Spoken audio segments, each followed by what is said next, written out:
मनमोहन। माननीय अध्यक्ष जी, बहुत बहुत धन्यवाद। आज मुझे मौका मिला राज्यपाल जी के अभिभाषण पर बोलने का। करूंगा कि आपका पूरा जवाब आए, आपकी जो भी अपेक्षा थी। सर, फिर भी मेरा सप्लीमेंट्री क्वेश्चन रखने का अधिकार से मुझे आज वंचित किया गया है। हरियाणा विधानसभा में दूसरे विधानसभाओं के उदाहरण देके आप कह रहे कि उत्तर दिया गया है, मैं बिल्कुल सहमत नहीं हूँ। मेरे सवाल का जवाब नहीं आया है। ठीक है, आप नोटिस दीजिए, आपका जवाब आ जाएगा। ठीक है, मनमोहन बढ़ाना जी। मैं रखना चाहता हूं कि किसी भी राज्य के विकास का अगर आकलन करना हो तो दो मापदंड ऐसे हैं जो नंबर में बताते हैं कि भाई कितना विकास हुआ, क्या काम हुआ, क्या नहीं हुआ। उसमें कोई विवाद नहीं होता, कोई डिबेट करने की आवश्यकता नहीं है। तो दो मापदंड है, प्रति व्यक्ति आय और जो स्टेट का जीडीपी है, सकल घरेलू उत्पाद जिसे कहेंगे। तो एक कंपैरिजन जो किया है इसमें मैं सबके सामने बता देना चाहता हूं कि 2014 में जब हरियाणा में भारतीय जनता पार्टी की सरकार आई थी तो 1,47,000 रुपए प्रति व्यक्ति आए थी। 10 सालों में वो 2.25 गुना बढ़कर 3,47,000 रुपए बनी है। ये एक बहुत बड़ा अचीवमेंट है। इसके साथ ही साथ जो सकल घरेलू उत्पाद 2014-15 में 4,37,000 करोड़ था, वो बढ़कर 10,95,000 करोड़ रुपए हुआ है। ये भी एक बहुत बड़ी अचीवमेंट है।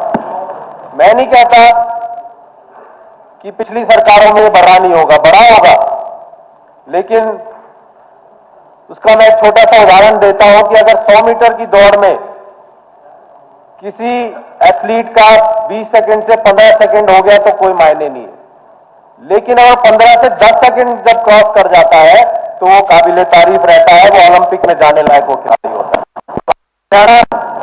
उस स्थिति में है 10 लाख करोड़ से ज्यादा का जो यहां पर जीडीपी हुआ है, ये काबिले तारीफ है। और उसका मैं एक छोटा सा उदाहरण देता हूं कि अगर 100 मीटर की दौड़ में किसी एथलीट का 20 सेकंड से 15 सेकंड हो गया तो कोई मायने नहीं है। जिस तरह की इन्वेस्टमेंट की है सुजुकी, मारुति सुजुकी ने 18,000 करोड़ की इन्वेस्टमेंट से, आज से 10 साल पहले माननीय स्पीकर साहब, हम मात्र अपनी पूर्ति के लिए कार यहां पे निर्माण करते थे। इन 10 सालों में हम कारों का निर्यात करना शुरू कर दिया। हम लाखों कार निर्यात करते हैं आज पूरे हरियाणा अपने देश से, और जिसमें मारुति सुजुकी का बहुत बड़ा हिस्सा है। और हम सबको जानकर गर्व महसूस करिए कि मारुति सुजुकी का जो 60% हिस्सा जो बनता है मैन्युफैक्चरिंग, वो हमारे हरियाणा में होती है। और एक और उदाहरण मैं देना चाहूंगा कि जिस तरह से स्टेट हाईवेज बन रहे हैं हमारे हरियाणा में, चारों तरफ हाईवेज का निर्माण हुआ है पिछले 10 सालों में, आप देख सकते हैं ट्रांसपोर्ट कहां से कहां पहुंच गया है, मैन्युफैक्चरिंग कितना आसान हो गया है, लोगों को ट्रैवल करना इतना आसान हो गया है, सिटीज हमारी डेवलप हो गई हैं। गुड़गांव एक वर्ल्ड क्लास सिटी बन चुका है। मैं कल ही पढ़ रहा था कि जो विश्व की जो फाइनेंशियल कैपिटल है न्यूयॉर्क, उससे कंपैरिजन हो रहा है गुड़गांव के। अगर पर स्क्वायर फीट की रेट की बात करें, जहां पे 2,40,000 रुपए स्क्वायर फीट का रेट न्यूयॉर्क में होता है, हमारे गुड़गांव में 2,20,000 तक पहुंच गया है। ये भी एक हमारे लिए अचीवमेंट है। ये नहीं कह रहा कि उसमें आम आदमी का नहीं, लेकिन इतने बड़े लोग जो इतना पैसा खर्च कर रहे हैं वो हमारे हरियाणा में आ रहे हैं, हमारे गुड़गांव में रह रहे हैं और निवेश कर रहे हैं। इससे हमारा स्टेट आगे डेवलप हो रहा है, हमारी तरक्की हो रही है। माननीय नरेंद्र मोदी जी ने जो लक्ष्य रखा 2047 का, एक विकसित भारत का, हरियाणा भी उसमें अपना पूरा योगदान दे रहा है। इकोनॉमिक्स के अनुसार $12,000 से लेकर अगर $15,000 प्रति व्यक्ति आय हो तो वो देश या राज्य हो विकसित कहलाता है। और जिस तरह से आंकड़े आपके सामने हैं, 2047 तक इन आंकड़ों के तहत हम वहां तक पहुंचने में कामयाब होंगे। ये मेरी सरकार, मेरे भारतीय जनता पार्टी की देन। और इसके अलावा बहुत सारे काम किए, इकोनॉमी बड़ी है, लोगों को रोजगार मिल रहा है, ठीक है, कमियां होती हैं, लेकिन हमारी सरकार की सबसे बड़ी उपलब्धि ये है कि हम आपके सुझाव लेने के लिए तैयार हैं।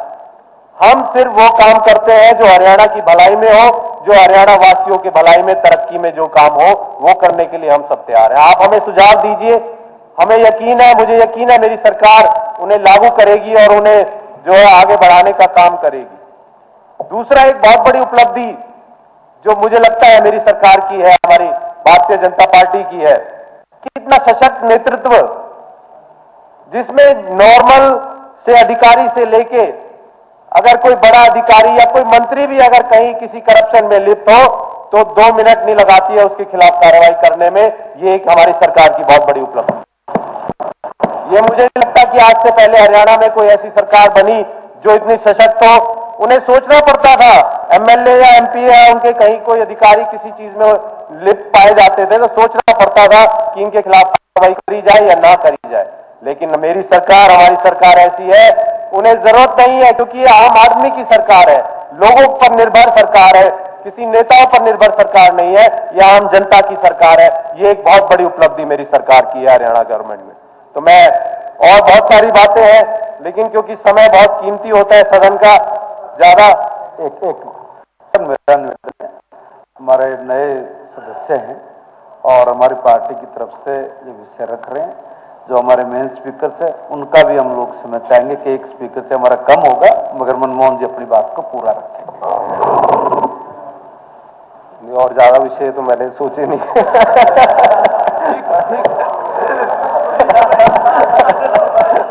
ठीक है, कंटिन्यू कीजिए। कोई बात नहीं। जी जी नहीं, ये कॉन्फिडेंस, ये जो कॉन्फिडेंस आया है, आज सरकार तीसरी बार जो बनी है, मैं लोगों से मिलता हूं, उनकी बातें समझता हूं, तो उनके अंदर एक कॉन्फिडेंस है कि भाई अच्छा कर रही बुरा कर रही हमें नहीं पता, इससे अच्छी सरकार नहीं बन सकती हमारे यहाँ। ये एक बहुत बड़ी उपलब्धि है और कर भी रहे, कोशिश कर रहे हैं। मैं समाल काल की बात करूं तो मात्र 6 महीने हुए मुझे वहां पर विधायक बने और कम से कम 20 गांवों में ई लाइब्रेरी में उद्घाटन कर चुका हूं, 10 गांवों में ओपन जिम उद्घाटन कर चुका हूं और जिम भी ऐसे हैं, इंडोर जिम भी बन रहे हैं, जहां पर पहली बार मैंने देखा कि गांव में एसी के साथ हमारे यहाँ पे जिम बन रहे हैं और हमारे युवाओं को उससे बहुत ज्यादा जो है खुशी मिल रही है, बड़े खुश होते हैं। छोटी छोटी चीजें हैं, लेकिन इनके आते ही वहां पर जो है मुझे लगता है उनका मनोबल बड़ा बढ़ता है और उन्हें लगता है कि मेरे पास आती है डिमांडें कि ये करवाइए वो करवाइए। उन्हें एक एहसास हो गया है कि हम जो भी मांगेंगे सरकार से, हमारे लिए सरकार करने के लिए वो तैयार रहेगी। तो ये कॉन्फिडेंस जो मिला है मेरे हरियाणा के वासियों को, मैं आप सबके माध्यम से, इस सदन के माध्यम से अपने हरियाणा वासियों से भी, एक एक युवा से, माताओं से, बहनों से यही जो है आग्रह करूंगा कि ये जो ट्रैक पर जो चल पड़ी है सरकार भारतीय जनता पार्टी की हरियाणा में, बिल्कुल सही ट्रैक पकड़ लिया है। ऐसे चलते रहने दीजिए, अगले 20 सालों में आप एक विकसित राज्य का हिस्सा होंगे। आपकी आय कम से कम 20 से 25 लाख रुपए सालाना होगी, ये मैं आपसे वायदा करता हूं। इसी तरह से हम काम करते रहेंगे। सभी का मेरी बात सुनने के लिए बहुत बहुत धन्यवाद।